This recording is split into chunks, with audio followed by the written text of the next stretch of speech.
There are moments inside palace walls that the cameras never catch. Moments that happen in the space between one heartbeat and the next, in a corridor too narrow for witnesses, in a garden too private for reporters, in the silence between what a royal is allowed to say and what they are burning to say. Most of those moments disappear. They get swallowed by protocol, buried under curtsies and careful smiles and the kind of practiced composure that takes a lifetime to build and only one unguarded second to crack. But some moments refuse to disappear. Some moments find a witness they didn't expect. A little girl with her mother's eyes and her father's stubborn chin stood in a palace hallway one afternoon, and something happened that was not supposed to happen. A woman who wore a crown said something she should not have said. A child who had been raised to be gentle felt something shift inside her chest. Something that had no name yet, but would.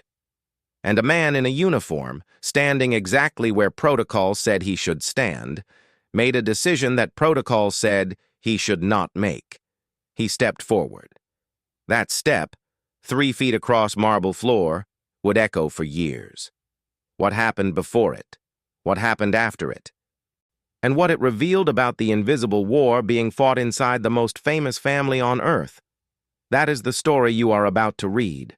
Not the version they released to the press, not the version smoothed over by palace communications, the version that lives in the memory of the people who were there, in their hands that trembled slightly afterward, in the way one of them still pauses years later when someone mentions that hallway. Some stories are too human to stay hidden behind palace gates. This is one of them. Princess Charlotte had learned early that palace corridors had ears, not metaphorical ears, real ones. Staff positioned along walls like decorative furniture that happened to breathe. Guards whose eyes moved without their heads moving. Ladies-in-waiting who remembered everything and repeated exactly what they were instructed to repeat and nothing more. Charlotte had figured this out the way royal children figure most things out. Not because someone explained it to her, but because she watched. And she was the kind of child who watched carefully. She was 9 years old that autumn and already possessed of a stillness that unnerved adults who expected children to fidget. She had her mother Catherine's gift for reading a room, that quiet social intelligence that registers temperature before thermometers do. She could feel when a space was comfortable and when it was not. She could feel, in particular, when someone in that space did not like her very much. The afternoon started the way many palace afternoons started, with Charlotte in clothes that required good posture, in a wing of the building that required good behavior, waiting for an event that required good performance. There was a small gathering. The dignified people standing with tea they were barely drinking and opinions they were barely containing. Charlotte had attended enough of these to navigate them in her sleep. The right smile at the right moment, the right deference to the right people, the seamless blending of warmth and distance that the royal family performed like a second language. She had been there perhaps 40 minutes when Camilla entered. Camilla, queen consort, stepmother-in-law, and a woman who had spent decades becoming someone the public had been asked to accept, moved through the room with the confidence of someone who had survived enough scrutiny to stop flinching under it. She was gracious. She was composed. She said the right things to the right people in the right order, and then her eyes found Charlotte. What passed across Camilla's face in that moment was not warmth. It was not coldness either, nothing so readable. It was something more complicated, and something that lived in the complicated territory between obligation and resentment, between public performance and private feeling. Charlotte, 9 years old and perceptive as a barometer, felt it land on her like weather. She straightened her spine. She smiled. She did everything her parents had taught her to do. Camilla moved toward her. The conversation that followed was, on its surface, unremarkable. Questions about school, comments about Charlotte's dress. The kind of adult-to-child dialogue that sounds pleasant and means almost nothing. Charlotte answered each question with the careful, measured responses of a child who had been taught that every word spoken in public is, in some sense, public. Then the room thinned slightly. People drifted toward the windows, toward the food, toward each other. The ambient noise rose, and the particular corner where Charlotte stood became, briefly, less observed. Camilla leaned in. What she said was not loud. And it was not theatrical. It was delivered quietly, in the register of someone who has learned that quiet words land harder than raised ones, that the damage done in murmurs lasts longer than the damage done in shouts. Later, the people who heard fragments of it would describe it differently, the way witnesses always describe things differently when the truth is uncomfortable to be precise about. But the core of it was this: Charlotte was being compared, unfavorably, and to a standard that had been decided without her knowledge and applied without her consent. The implication, dressed in pleasantness the way a blade gets dressed in a scabbard, was that Charlotte fell short. That something about her, the way she carried herself, the way she presented, the way she existed in royal spaces, was not quite right. That she was, in some specific and pointed way, a disappointment. The words were wrapped in the tissue paper of civility. Camilla never raised her voice. She never broke the surface of polite conversation. Someone watching from across the room would have seen nothing, just two royals in a corner, the elder speaking to the younger, perfectly appropriate, perfectly fine. Charlotte did not respond. She stood very still the way she had learned to stand, and felt something move inside her chest that she did not have a name for yet. It was not crying. She was not going to cry. It was something older than crying. Something that lived underneath the place where tears come from. A kind of recognition, cold and clear, that she was being diminished on purpose, that the person doing it knew exactly what they were doing, that the smile on Camilla's face was not incidental to the words, it was the point. The smile meant, "You cannot respond to this." The smile meant, "I can do this and you have no recourse." The smile meant, "This is how power actually works, child, when the cameras are somewhere else." Charlotte looked at her hands for a moment. A habit she had. When something overwhelmed her internal processing, her eyes went to her hands. Small hands, carefully kept. Her mother's habit too, actually, though neither of them knew it. That downward glance that was less about seeing your hands and more about buying 1 second of privacy inside a room full of people. 1 second. She looked up. Camilla was still smiling. And Charlotte, 9 years old with her mother's eyes and her father's chin, did something that would matter enormously in about 30 seconds. She said nothing. She simply looked at Camilla, clear, steady, without anger and without submission, and said absolutely nothing at all. No deflection, no performance of gratitude, no smile manufactured for the occasion. Just a direct, quiet, 9-year-old gaze that looked at Camilla the way a person looks at a thing they are deciding what to do about. It was, and under the circumstances, a remarkable act of composure. It was also, under the circumstances, something that seemed to irritate Camilla considerably. The room continued its ambient hum. Tea was consumed, pleasantries were exchanged elsewhere, and in a corner near the third window, a conversation was ending that had only looked like a conversation. What it had actually been was a demonstration. What came next was a reckoning nobody in that room had planned for, because someone else had been watching Charlotte the entire time. Not because it was required of him, not because his position dictated it, but because he was good at his job, which meant he watched the things that mattered. And Charlotte, standing there in her good posture and her careful smile with something moving behind her eyes that had no name yet, had been mattering to him for the last 40 minutes in a way he could not have articulated but could not ignore. And he was standing 12 feet away. His name was James. He had been a Royal Protection Officer for 6 years. He had never once, in 6 years, stepped outside the precise boundary of his role. He was about to. James had a rule about feelings. The rule was, They exist. You acknowledge them privately. You do not act on them at work. 6 years of royal protection had turned this rule into muscle memory.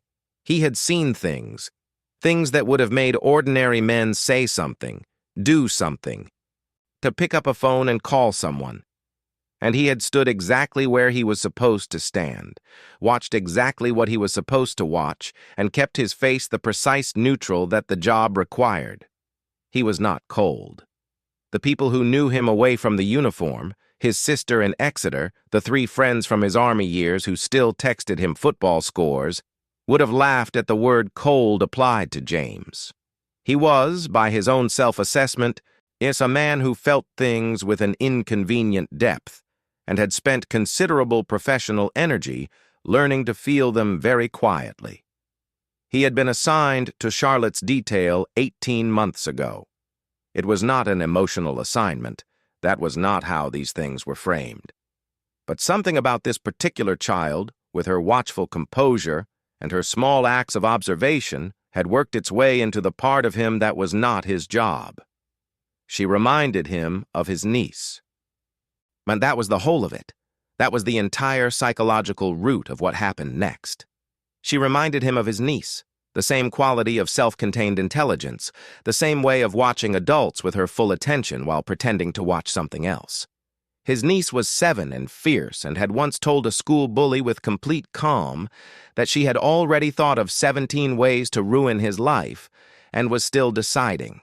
He loved her without architecture, without proportion. Charlotte reminded him of her. This was information he kept strictly to himself. He was watching Charlotte when Camilla moved toward her. He watched them from 12 feet away. The angle gave him Charlotte's profile and Camilla's back. And he had been in enough rooms with enough people to read body language the way other people read text. He watched Charlotte straighten. He watched her careful smile. And he watched the quality of the conversation shift when the room thinned and the ambient noise rose and the corner became briefly unobserved. He watched Charlotte's eyes go to her hands. He knew what that meant. He had seen it in Charlotte before. That fractional disappearance, that borrowed second of interiority. It was not distress in any technical sense. It was not a trigger for action under any protocol he operated within. A child looking at her hands was not a security event. But then Charlotte looked up, and the look on her face, that clear, steady, nameless look directed at Camilla, told him everything the look on Camilla's face confirmed. Something had been done. The what of it he could only partially hear. Fragments, the particular music of words chosen for their softness rather than their content. But the effect of it was written on Charlotte in the language of a child who has been diminished by someone who knew exactly how to do it. And the rule said, stay where you are. The rule said, this is not your domain. The rule said, the emotional weather inside a royal family is none of your professional business, and specifically, none of your personal business, and you are a grown man in a uniform who has spent 6 years being very clear about where his jurisdiction ends. The rule was correct. Camilla said one more thing. It was quiet. It landed. Charlotte's shoulders moved, barely, a millimeter of adjustment. A microscopic recalibration of posture under something that pressed down, and something in James's chest made a decision that his brain was still in the process of reviewing. He stepped forward. 3 feet. Marble floor. No hesitation in the step itself, though there was plenty of hesitation in the man. It lived in the slight tension of his jaw, in the breath he took that was fractionally too deliberate. He materialized at Charlotte's side with the practiced unobtrusiveness of someone who had spent years learning to appear and disappear from the edges of rooms, and he said, quietly, pleasantly, in the voice of someone delivering entirely routine information, "Your Royal Highness, if you're ready, there's something to attend to." It was nothing. It was the verbal equivalent of a hand extended. A door opened, an exit offered where there had not been one before. Charlotte looked at him, and for a single beat, Not long, barely a breath. Something crossed her face that was not relief exactly, but was adjacent to it. The recognition of being seen, the specific feeling of a person who has been standing alone in a corner with something pressing down on them, and suddenly there is someone standing next to them. "Of course," she said. Her voice was perfect, steady, unhurried, the voice of a child raised to give nothing away in her voice. She turned to Camilla with a small, polite smile, the kind that gives back nothing and takes nothing and exists purely as social lubricant, and excused herself with the easy grace of someone who had somewhere to be. They walked. James matched her pace. Neither of them spoke. The corridor outside the room was cool and quiet and empty in the particular way that palace corridors are empty, not abandoned, but temporarily unwitnessed. Charlotte walked for a moment with her head down, and James kept exactly the right distance, and the silence between them was the kind of silence that is not empty, but full of the thing neither person is saying. Then Charlotte said, without looking up, "Thank you." 2 words. James said, "Of course, ma'am." And that was all. The professional response, the appropriate register, the correct words in the correct order. He was not her friend. He was not her family. That he was a man in a uniform doing his job with a latitude his job did not technically include, and the lines were clear and he was clear about them. But something happened in the 3 seconds of silence after she said thank you and before they turned the next corner. Charlotte glanced up at him, not the practiced glance she used in rooms, not the deliberate look she had given Camilla. A different look, quick, unguarded, slightly too young for the composure she otherwise wore. And the look of a child who wanted to say something she did not know how to say, or did not know if she was allowed to say, or had spent so long not saying things that the saying of them had become a foreign language. She did not say it. She looked forward again, composed, Charlotte in public. James filed it away in the part of him that was not his job and kept walking. What neither of them knew, because palace walls have ears and sometimes those ears have mouths, was that someone had observed his step forward. Not the conversation, not the exchange in the corridor. Just the step, just the 3 feet across marble floor. And that someone had opinions about it. Opinions that would arrive on James's commanding officer's desk by the following morning, dressed in the language of protocol and procedure, which is how the powerful tell the less powerful that they have been noticed doing something the powerful did not authorize. James would walk into that meeting 24 hours later with the same deliberate calm he had brought to every hard thing his 6 years had given him. He would sit down. He would be asked to explain himself. And he would, because he was that particular kind of man, tell exactly the truth. The meeting was scheduled for 9 in the morning and lasted 47 minutes. James arrived 3 minutes early because he was always 3 minutes early, which was itself a kind of statement about the sort of man he was. Not the kind who scrambled, not the kind who breezed in at the exact moment, but the kind who arrived in the space before things began and settled into it like he belonged there. And his commanding officer, Colonel Harwick, was already at the table when James walked in. There was another man James recognized from the palace administration arm, the kind of institutional figure who carries a folder in a way that communicates its contents are not good news for the person sitting across from him. The folder was on the table. James sat down. The procedural opening, pleasantries, the offered water that was never actually poured, and the careful throat clearing that preceded difficult conversations in formal British settings lasted approximately 90 seconds. Then Harwick laid it out plainly, because Harwick was a plain man, and James had always valued this about him. An officer under his command had inserted himself into a private exchange between senior members of the royal family. This represented a departure from protocol. The departure had been observed and reported. A query had been raised, not a formal complaint. And the language was careful about this, not a formal complaint but a query, regarding the judgment of the officer in question and the appropriateness of his continued placement in the current detail. James listened to all of it without interrupting. Harwick finished. The administrative man opened his folder and did not look up from it. James said, "A 9-year-old girl was being spoken to in a way that was causing her visible distress. I offered her an exit. That is what happened." Silence. She was not in physical danger," the administrative man said. "It was not a question." "No." "There was no security event." "No." "Then by your own account," the man said, still not looking up. "You stepped outside your operational mandate for a reason unrelated to your operational function." The word mandate arrived in the room with the particular weight of institutional language, the kind of word used not to describe reality, but to frame it, to place it inside a structure where the structure can then act on it. James looked at the folder on the table. He looked at Harwick. He said, "Yes, that's accurate." Another silence. Longer. Harwick's face was doing something complicated.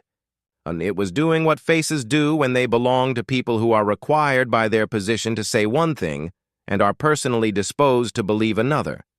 That very particular human expression that lives in the tension between institutional loyalty and moral opinion. The administrative man made a note. James was asked if he understood the gravity. He said he did. He was asked if he would conduct himself differently in similar circumstances in future, and he was quiet for a moment, long enough that both men across from him registered the quality of the quiet, which was not hesitation and was not defiance, but was the particular silence of a man being honest with himself before he spoke. He said, "I would try to." Not yes, not a commitment, not the clean answer the folder needed. I would try to. The meeting concluded with James being formally advised that his conduct had been noted, that the query had been considered, and that no further action would be taken at this time. At this time, 2 words doing considerable labor, carrying the implication that the file existed and would continue to exist, and that existing files had future uses. James thanked both men, stood, and left. He walked back down the corridor with the same pace he always walked, and he went to a small room that was used for equipment checks and was currently empty, and he stood in it for approximately 2 minutes doing nothing, not processing, not deciding, just standing inside the fact of what had happened the way you sometimes need to stand inside a thing before you can carry it. Then he went back to work. What James did not know, what he would not know for several weeks, was that the 47-minute meeting had not been the only meeting. There had been another one. It happened the same morning, roughly the same hour, in a different part of the palace. It was not scheduled and left no record. It involved Princess Catherine, who had heard from Charlotte. Not the full story. Charlotte, with the instincts of a child raised in a glass house, had told her mother something partial. Something edited for a child's sense of what a parent can handle and what a parent will do with what they're given. She had not described what Camilla said. She had said simply that something had happened in the corner of a room and that James had been there and that she was glad he had. And Catherine had listened to this with the stillness she was known for. That quality of absolute attention that had earned her the loyalty of people across 20 years of public life. She had listened, and she had not reacted, which was not the same as not feeling. The feeling moved behind her eyes the way weather moves behind glass. Visible if you knew where to look, contained by the pain. She had asked Charlotte 2 questions. The first, "Are you all right?"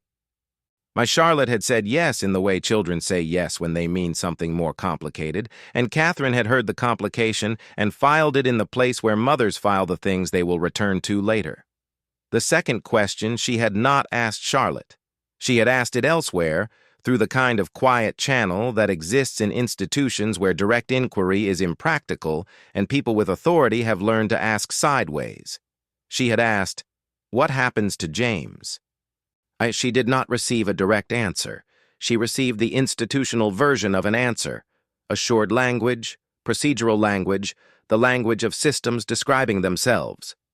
But she was a woman who had spent 2 decades reading what the language around her was not saying, and what the language was not saying was satisfying. She made a decision. It was not dramatic. It did not involve confrontation or declaration. It was the kind of decision that looks, from the outside, not like nothing. A schedule adjusted, a request routed through the appropriate person, a preference expressed in the quiet vocabulary of institutional power by someone who had learned to use that vocabulary precisely. By the following week, it had been arranged. James's detail assignment was confirmed, not quietly ended, not shuffled sideways, not eroded into something lesser. Confirmed, continuing. And his placement with Charlotte's security detail was formalized in the language of institutional record. No one said why, no one needed to. Inside palaces, the things that matter most are communicated in the absence of things, in what doesn't happen, in what isn't said, in the file that exists but produces no further action, in the assignment that gets confirmed without explanation. James was told by Harwick, brief, factual, no elaboration. He said, "Thank you, sir." He did not ask why. He understood, as a man who had spent 6 years learning to read the temperature of rooms, that the why of this particular outcome had a shape he recognized. He thought of Charlotte's 2 words in the corridor. He thought of his niece in Exeter. He went back to work. The palace continued its ambient hum. Events were attended. Curtsies were executed. The careful machinery of public royalty turned its wheels and produced its output and was observed and photographed and commented upon by the watching world. And underneath all of that, in the places the cameras didn't reach, in the corridors too narrow for witnesses, something had shifted, small, unrecorded, real. The kind of shift that doesn't make the news, but makes the life. Months passed.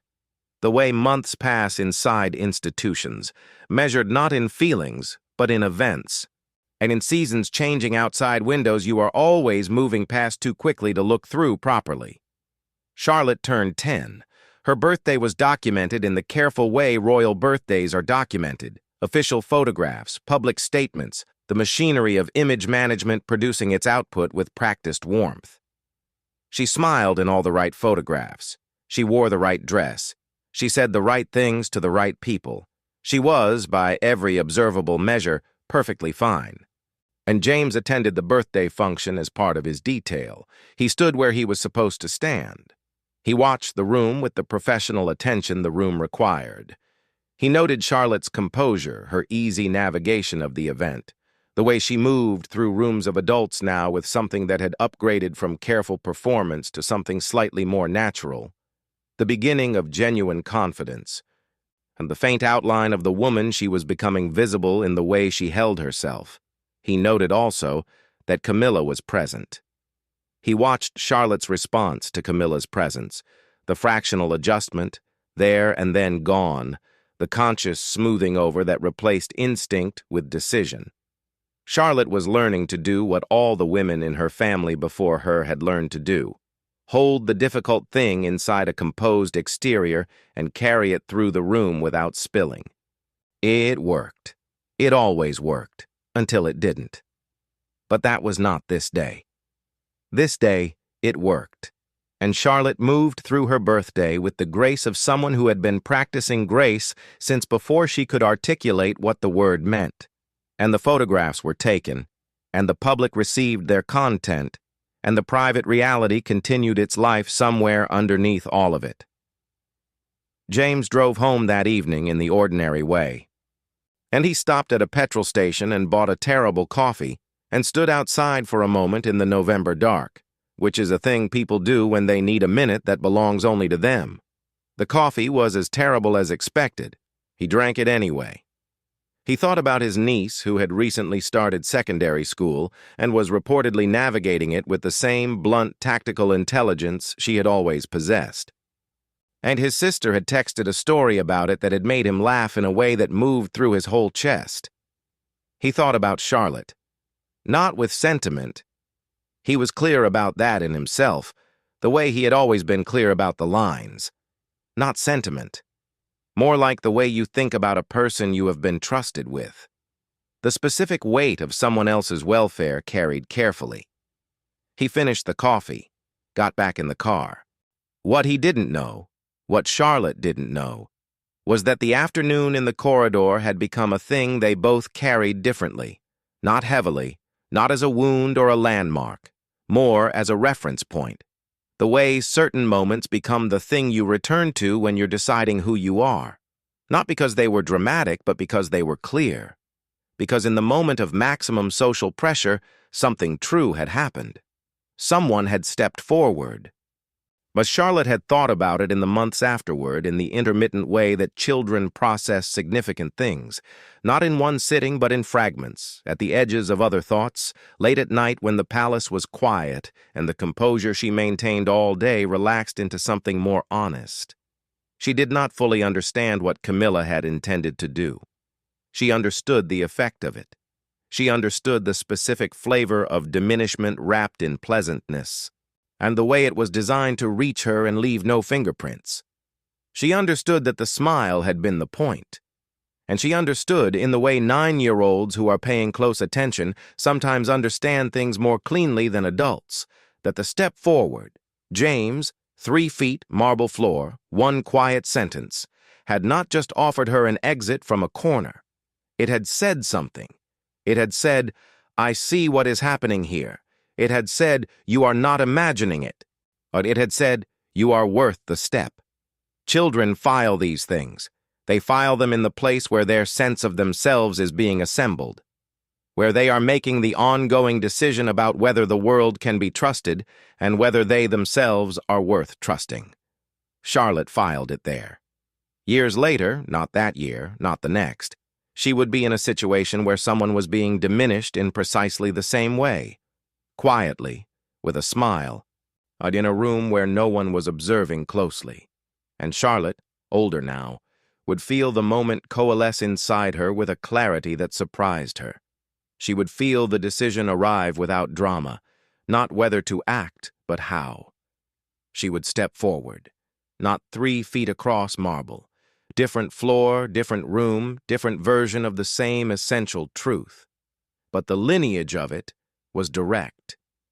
The thing James had shown her, that the step was available, that it was possible, that witnessing and stepping forward were within the range of what a person could choose, that had been filed somewhere and had been drawing interest.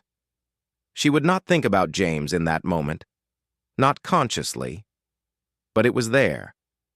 These are the things that ripple outward from the moments nobody photographs. As for James, he served another 4 years on the detail before transitioning to a training role, which is what some officers do when they have the kind of experience the next generation of officers needs to understand before they encounter it. He was, by all accounts of the people who trained under him, an exceptional instructor, not because of theory, because of the quality of his judgment in practice, which is the thing you cannot teach from a manual and can only demonstrate from life.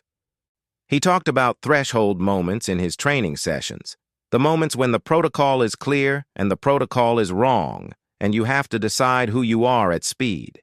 He talked about how rare those moments are and how much they cost and why the cost is worth it.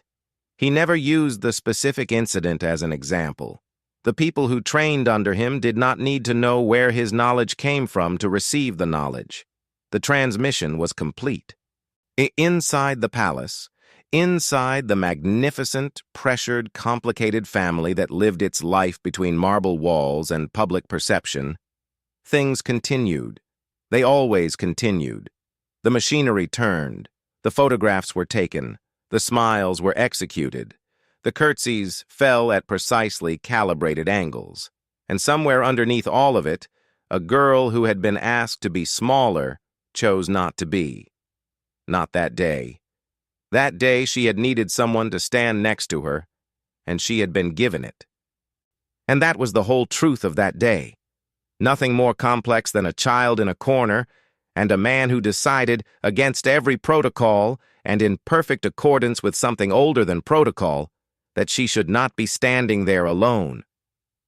But the day it became her own, the day the step became Charlotte's step, the day she stopped receiving the thing and started transmitting it, that day the corridor moment completed itself, became what it had always been moving toward. Not a story about royals, a story about what we do when we see something happening that we could pretend not to see, about the 3 feet, about the choice to walk them. That choice is available to everyone. It always has been. It lives in ordinary hallways and ordinary moments and ordinary people who have ordinary jobs and are standing in the exact right place to make something matter. The extraordinary part is never the step itself. It is only the deciding.